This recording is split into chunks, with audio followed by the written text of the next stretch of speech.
Mr. Payne, you have studied ethics reporting and disclosure in the executive, legislative, and judicial branches. What would you identify for this committee as the worst discrepancies where the judicial branch does not meet the standards that are currently imposed for legislative and executive branches? The Supreme Court lacks disclosure with travel that's privately sponsored when you compare that with the legislative branch. The Supreme Court lacks disclosure with recusal requirements and compliance with the recusal rule, which you have in the executive branch. And the Supreme Court lacks disclosure with the code of conduct or the ethical standards that are applied to the justices and their staff, which is in contrast with what is available in the executive and legislative branches.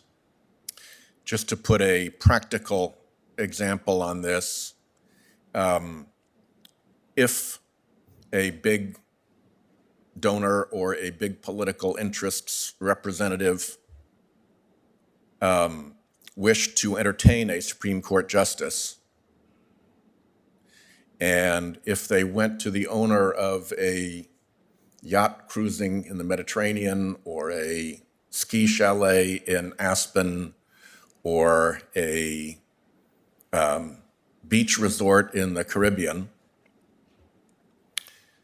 and they asked the owner of that resort to invite a justice of the Supreme Court for a free vacation, and perhaps even invited some of their friends to enjoy the companionship of that judge during that free vacation, under the current reading of the disclosure requirements by the Supreme Court, because the invitation came from the owner of the property, that would be viewed as personal hospitality, notwithstanding there being no personal relationship whatsoever between the owner and the justice. And therefore, the justice could follow that rule to fail to report the free vacation. Is that correct? It is definitely possible that a justice in that situation could try to rely on the personal hospitality exemption to disclosure because the way that rule is interpreted is not clear by the courts, and it could be used in that way. And because they each get to make their own unreviewable decisions, there's nobody else to say, wait a minute, that's not legit, which brings us to Professor Frost. It is a principle of justice that is so old that it was originally framed in Latin, that no person shall be judge in his or her own cause.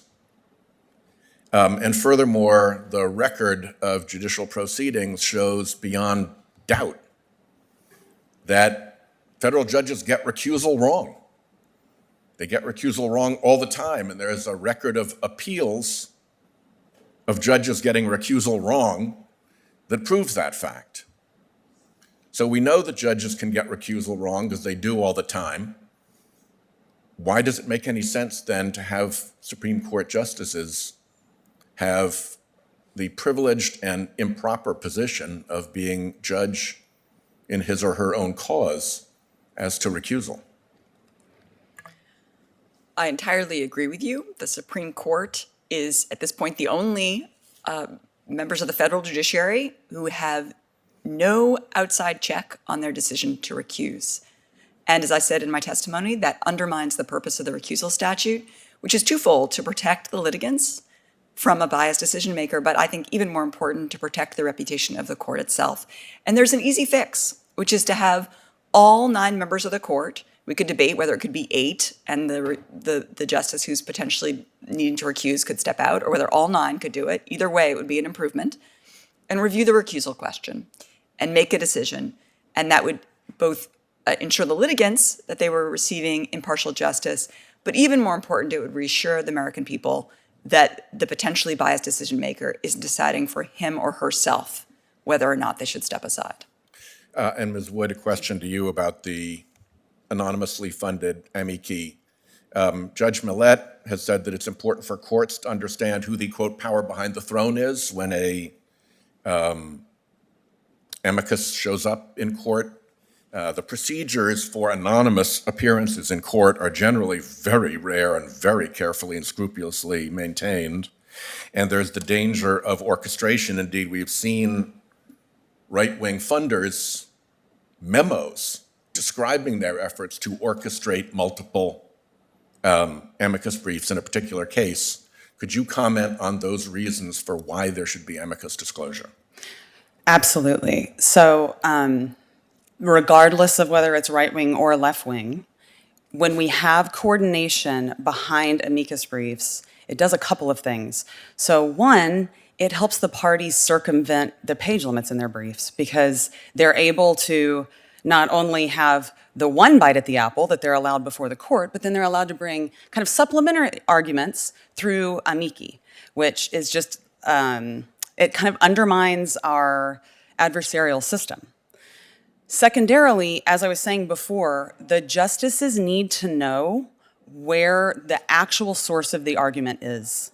They need to know that because as we've shown in so many other contexts, that kind of disclosure affects our decision making. It will let them know how much to weight the decision, right? We already know from something that Justice Ginsburg said a while back that they put them in 3 piles, okay? Don't read, maybe read, definitely read. Where we get the source of the actual argument that comes before the court via an amicus, that might affect which pile it goes in. So I think it's really crucial. Thank you. My time is up. In fact, that answer took me a little bit over it, so I apologize Sorry. to my colleagues. Senator Kennedy.